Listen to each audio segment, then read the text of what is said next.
U.S. intelligence chiefs contradict President Donald Trump on many major foreign policy items during a Senate Intelligence Committee hearing on January 29, 2019. When McNamee, Getty Images President Donald Trump says ISIS is defeated in Syria. He said North Korea is no longer a nuclear threat, and that Kim Jong-un is committed to giving up his country's nuclear weapons.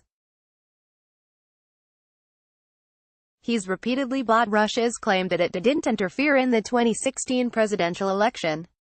He regularly mocks the idea that climate change is a threat and has called it a hoax. And he said staying in the Iran nuclear deal would lead to that country acquiring nuclear weapons in just a short time. But according to Trump's own senior intelligence officials, none of that is true. Zilch. Director of National Intelligence Dan Coats and other top intelligence officials presented their annual Worldwide Threat Assessment report to the Senate Intelligence Committee on Tuesday. That document reflects the collective insights of the intelligence community, including the CIA, the NSA, the FBI, and many other federal agencies, about the biggest threats currently facing the United States. And the picture this latest report paints makes one thing stunningly clear: Trump's major foreign policy positions are not based in reality.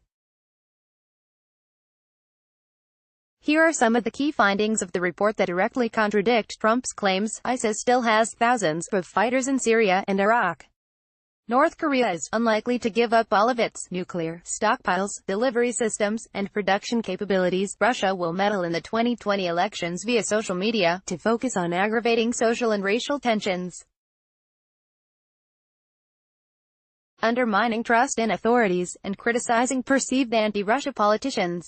The U.S. will have to contend with the security challenges posed by the negative effects of environmental degradation and climate change around the world.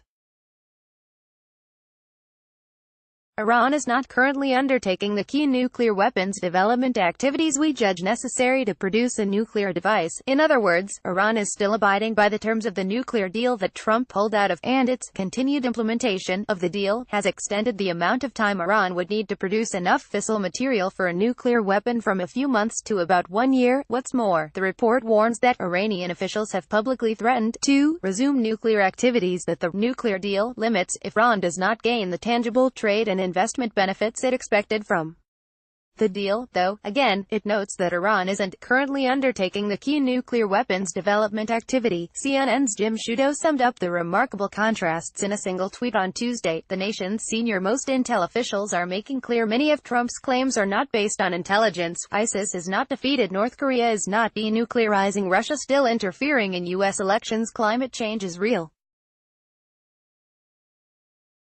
Intelligence is meant to help him and his advisors make the smartest, best-informed decisions possible based on the facts. If Trump chooses to completely disregard those facts and make foreign policy decisions based solely on his gut instincts, that's his prerogative. There are often differences between the intelligence and policy communities, if only because the former is describing the world as it is, and the latter is working to change that reality. Eric Brewer, who spent time in Trump's White House and in the intelligence community, told me. But not only is it dishonest to sell those decisions to the American people based on lies, it's also potentially dangerous to make policy that way. Trump's North Korea policy is illustrative. The Trump administration is currently in the midst of months-long negotiations with North Korea in pursuit of a deal that would see the country give up its nuclear weapons and dismantle its nuclear and missile production facilities. But those negotiations are entirely predicated on the belief that North Korean leader Kim Jong-un is at least open to the idea of giving up his nuclear weapons.